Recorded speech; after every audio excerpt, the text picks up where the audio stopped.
Sometimes I'll start a sentence, and I don't even know where it's going. I just hope I find it along the way. Like an improv conversation. Improvisation.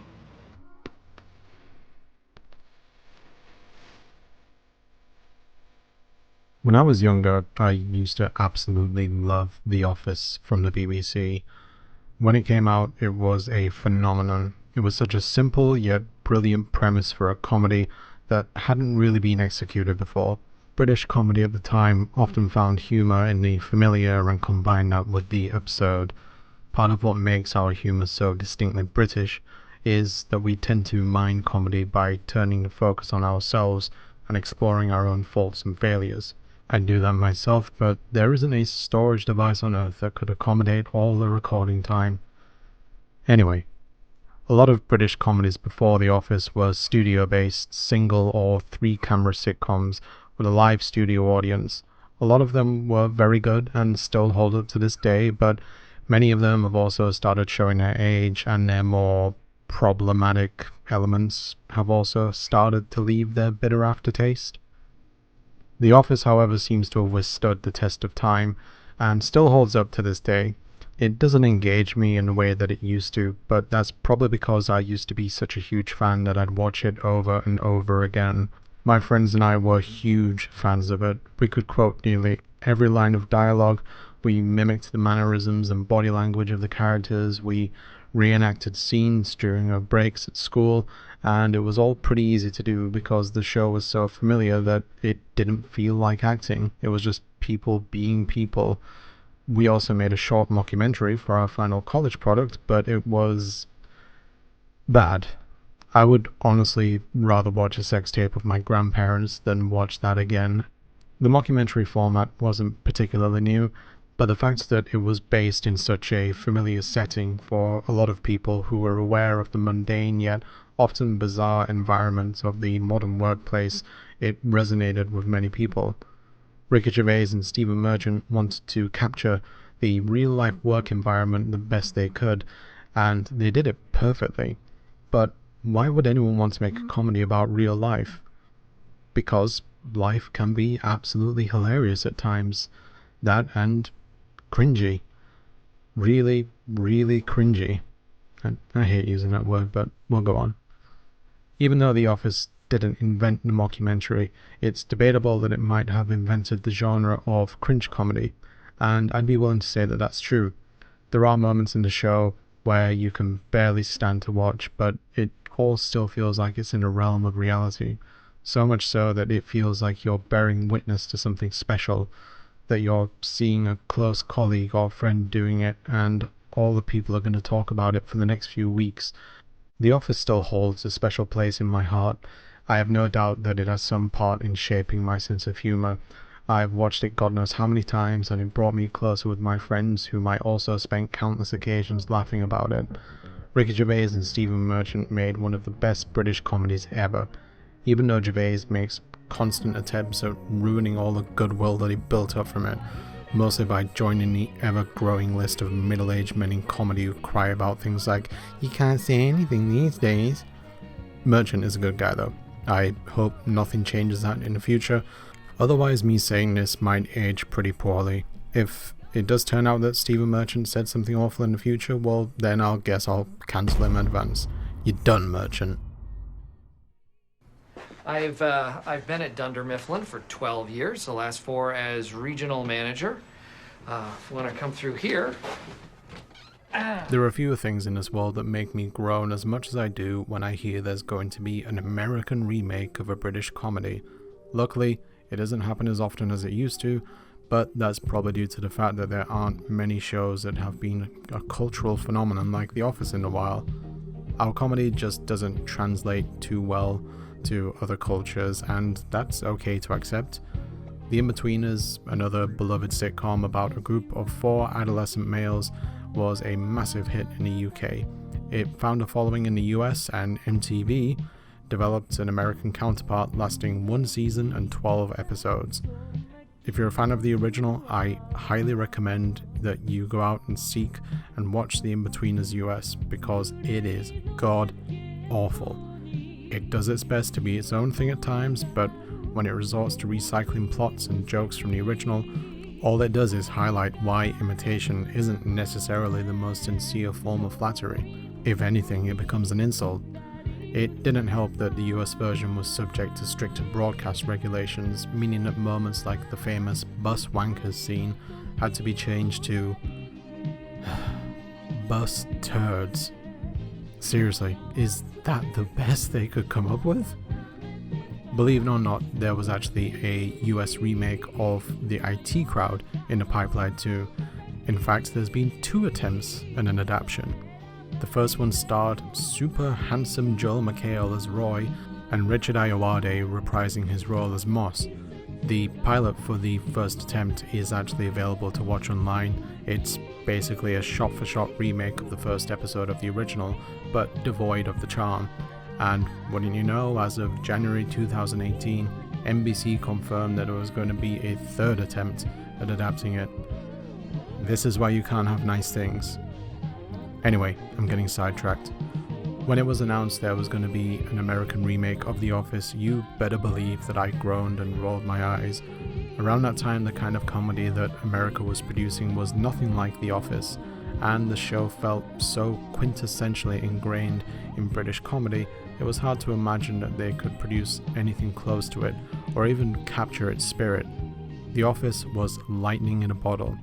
People couldn't help but feel that it would be impossible to adapt something that seemed so unique and specific to British culture without it feeling like some kind of hollow imitation. And, for a time, they were right. You put my stuff in Jell-O again!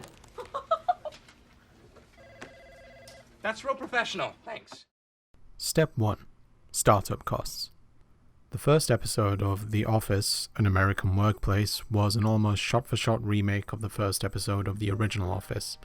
It might be the case that they did this just to set the framework to build upon and establish the characters, since the original did such a great job of this, but it also came across as lazy and made people wonder if other episodes were going to be mirrored so closely, especially since both seasons 1 of The Office and the UK version were only 6 episodes long.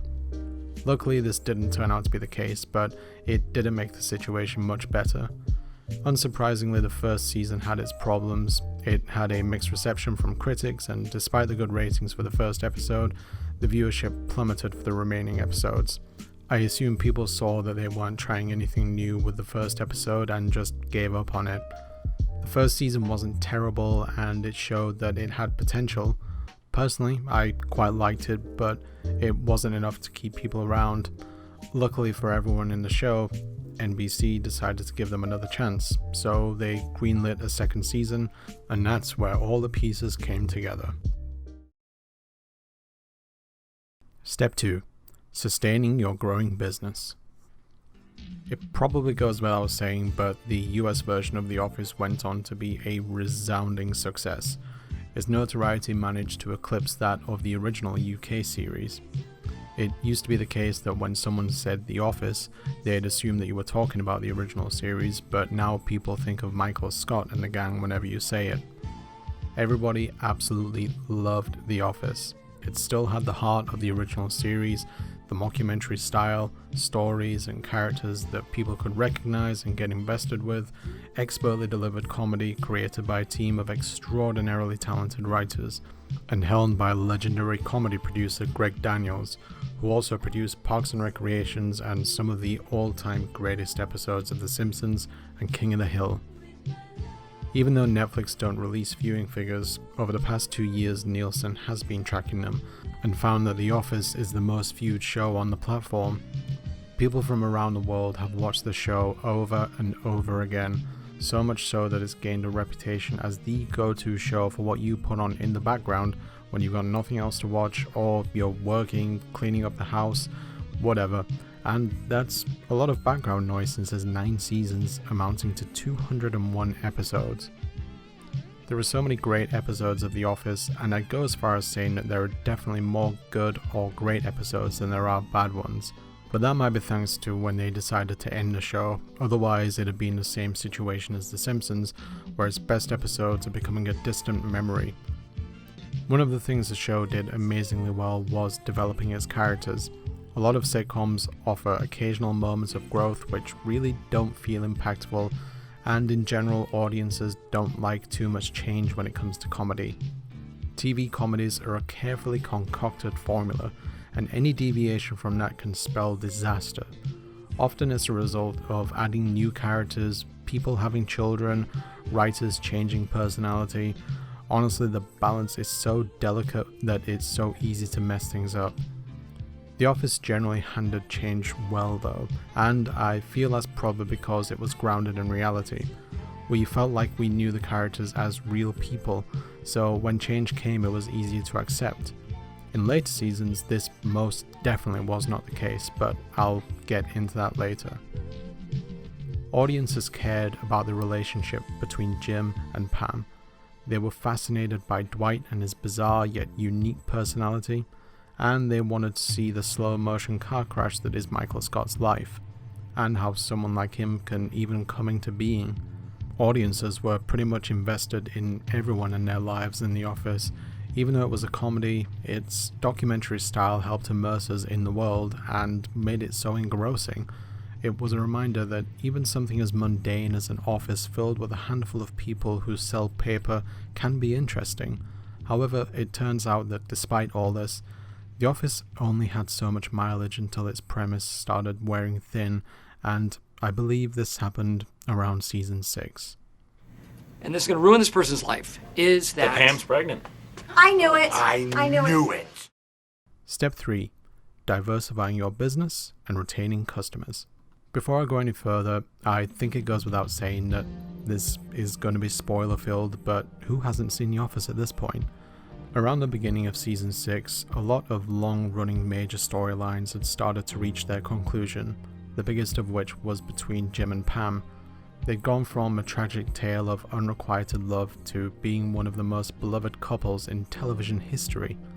We rooted for them at every turn, and in them we saw the relationship we all aspired to, or perhaps even felt that we had in our own life. To keep people invested in a relationship for 5 seasons is in itself a miracle, and honestly I couldn't fault how they did it. At the end of season 5 there was a surprise reveal that Pam was pregnant, and the moment was delivered in a really great way. However, if you know anything about sitcoms, you'll know this. Children are an omen. Okay, now I'm not saying that kids are terrible, although I'm personally not a fan of kids, don't get me wrong, they're fine. I just don't like cleaning up tiny human poop and letting them gunk up my phone's screen as they download 50 suspicious looking Paw Patrol knockoff games. Anyway, no, kids are usually a sign that the end times are ahead of us when it comes to sitcoms. Marriage is one thing that generally works out okay, especially if it's 2 long-term main characters who got married, and that's the change that most shows can handle. But even a show with as much change as The Office, it wasn't immune to the introduction of children, and what makes that all the more surprising is the fact that we barely saw them. So it wasn't the presence of a child that became the problem, it was what the child symbolized, the end of the journey for Jim and Pam. When sitcom characters have a child, it usually results in a couple of different scenarios.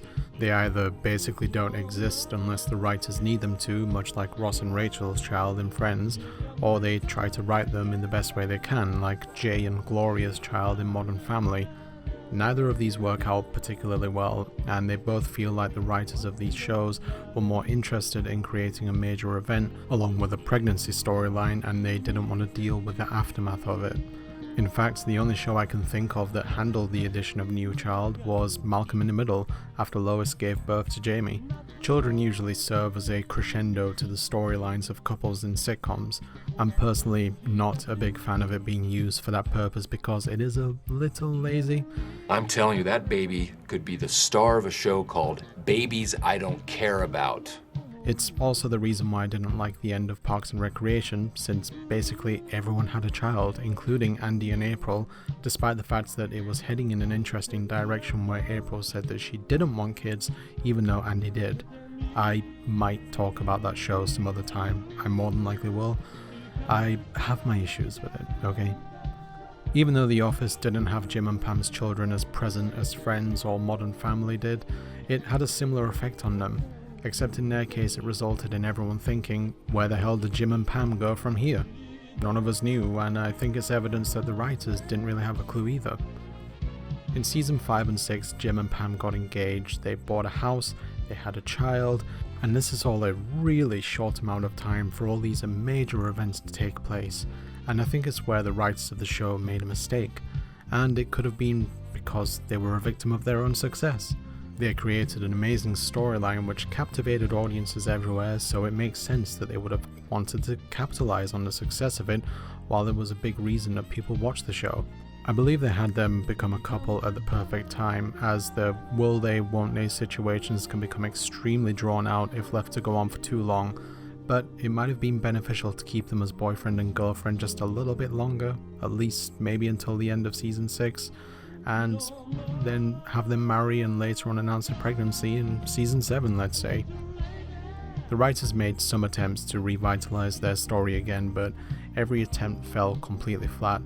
There was a time that Jim became joint manager with Michael, which was embarrassingly bad, and I think they realized that because they pretty much undid everything a few episodes later. Pam becoming the office administrator was a thing that happened. That's about as much as I can say about it.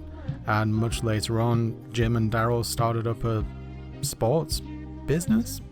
I can't even remember what it was. It was in Philadelphia, it got weirdly successful, weirdly fast, and that resulted in some strain in their marriage. Brian, the sound guy, came in to console Pam. He hit a guy.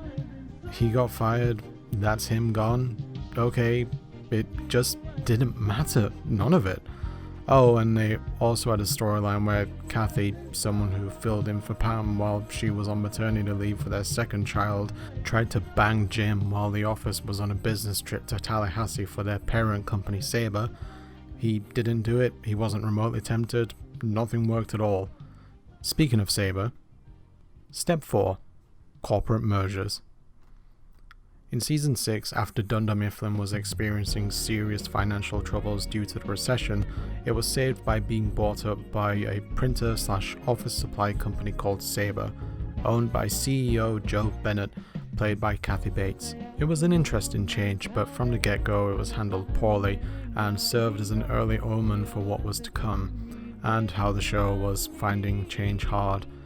Joe's son, Gabe, joined the office as a kind of surrogate for Joe, and I can't fault him too much as an addition, but I might be a little biased there. Zach Woods is great in everything that he's in. I love him in Silicon Valley. When he first arrives, Andy and Erin perform a song for Gabe, a parody of Party in the USA by Taylor Swift, except they mess it up and pronounce Sabre as Sabre. Now, I know this is nitpicking and I don't want to be like CinemaSins, but I just found this a prime example of how lazy the jokes were becoming. I know Erin isn't the sharpest tool in the box, but like he's mentioned many times before, Andy was educated at Cornell. How on earth would he not know how Sabre is pronounced? They also made it pretty clear that the others in the office had heard the song before now. How could they not point it out? Okay, sorry, I needed to get that off my chest. Sorry.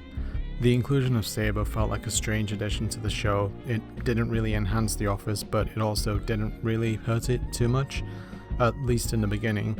Gabe had some decent interactions with his colleagues, as did Joe, but it never really felt like they or Sabre as a whole belonged there. There were a couple of moments that I liked, like where Michael, in his desperation to make friends, took Joe's offer of staying at her house way too literally, and how she was instrumental in bringing Holly back to Dunder Mifflin after Michael confided in her.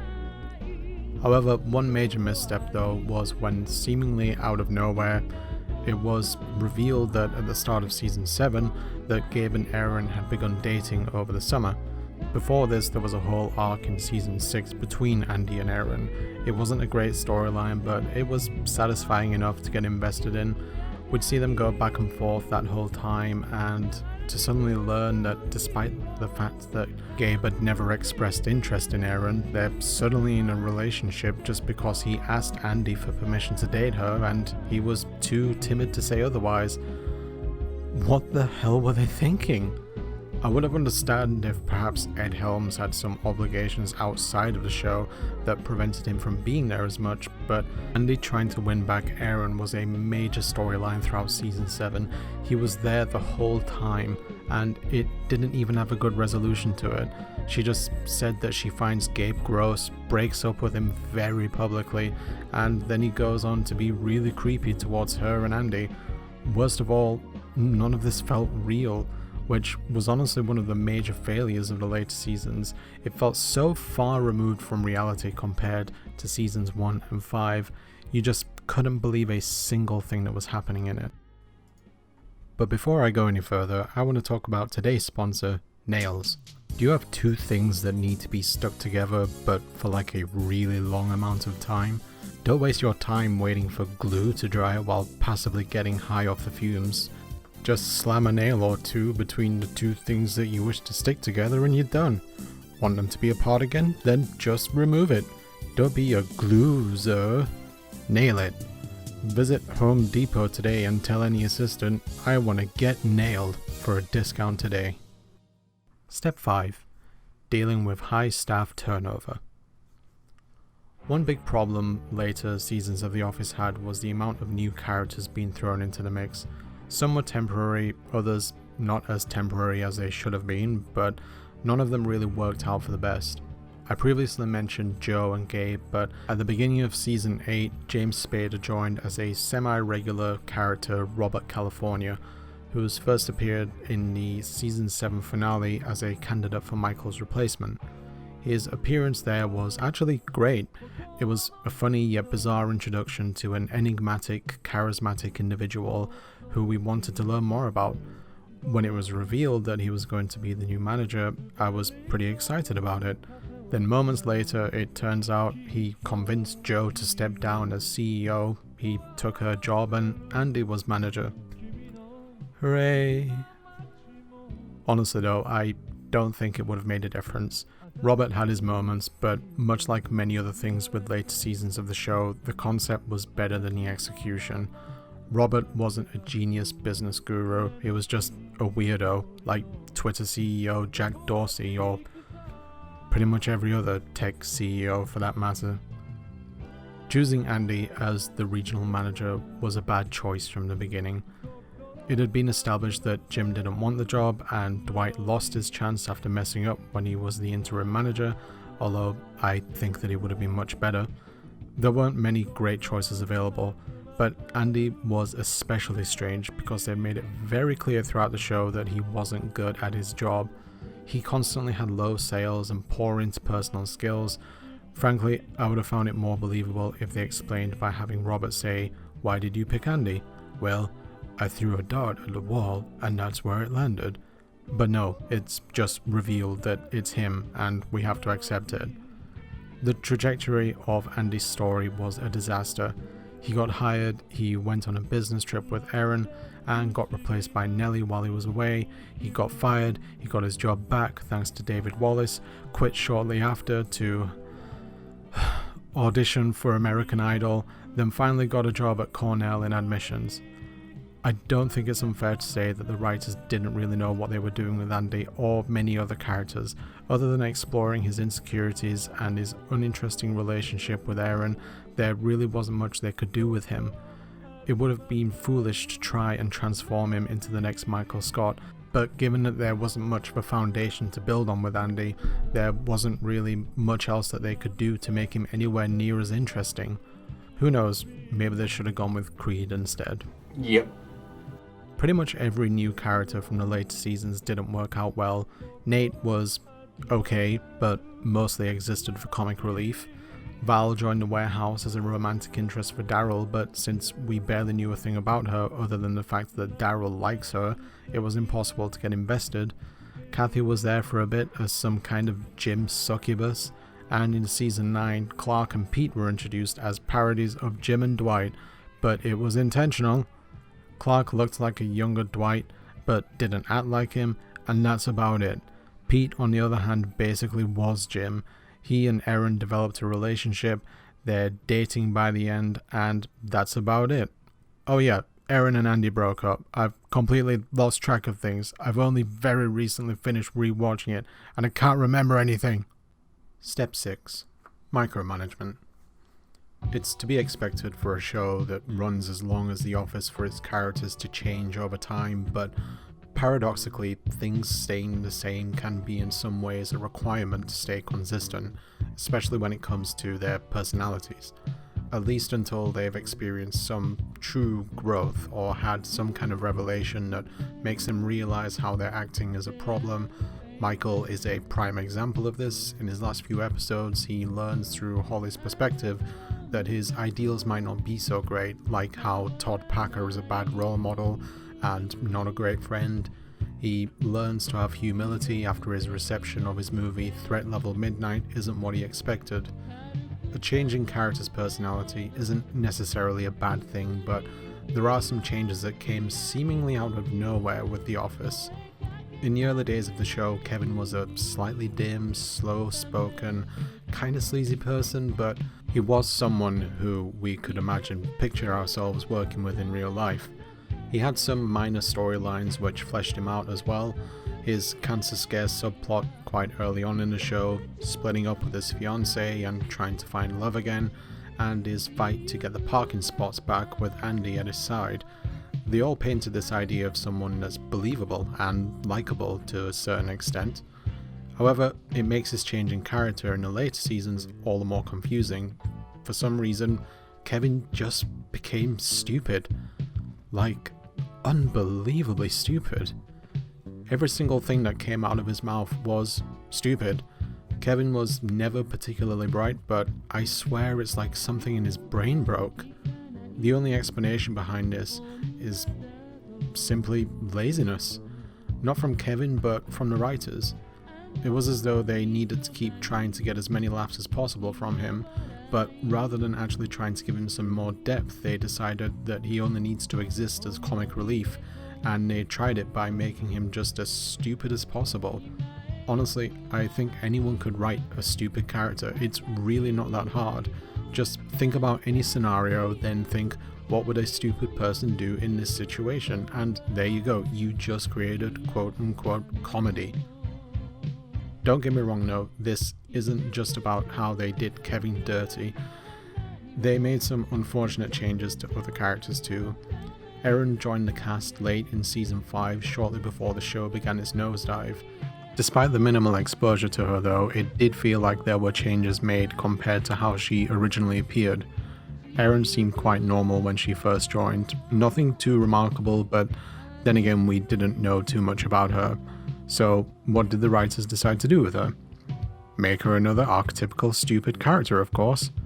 Much like Kevin, when Erin spoke, she would just usually say something that was dumb or have an almost alien perspective on the world. To the point where Ellie Kemper's other character, Kimmy Schmidt, sounded like she was firmly grounded in reality, and she'd been in a bunker for 15 years. He responded, LOL.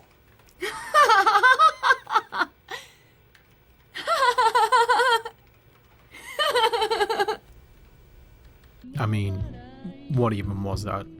It is embarrassing to think that a room of writers put together a joke like that and thought that it could be included in the show, that a young woman who has friends that are also young women would think that LOL is a command. No, just no. Andy and Erin's relationship was hard enough to invest in. It played out pretty well, but as time passed by, we just didn't care whether they were together or not. Pam and Jim's relationship worked because they felt like real people, but Andy, and especially Erin, felt like children's cartoon characters. There's a couple of characters that had personality changes, but they're not as bad as Kevin and Erin, but I won't get into it too much. Angela went from being a meek, repressed, super conservative Christian to a mean-spirited snob who put others down because of their class. There were reasons behind this, but it still kind of felt like it came out of nowhere, and Daryl went from being cool and laid back to a straight-up corporate bootlicker. Like I said, it's okay for characters to change over time, but this wasn't for the best. I feel like if they kept them closer to their original selves, it would have still had room for some growth, and it would have felt more organic. The characters were great. It was just a shame to see them mishandled so poorly. Step 7. I declare bankruptcy! I still love watching The Office. It's one of the best comedies of all time, made by legendary comedy writers, and I'm certain that its popularity won't cease anytime soon. It'll endure the test of time, like shows such as Friends and Seinfeld. Much like those shows, people are starting to notice the more problematic elements of the show, but that's kind of what happens as entertainment ages. We learn to do better and recognize the faults in our old ways of thinking. It still doesn't mean that you can't love something because of its faults.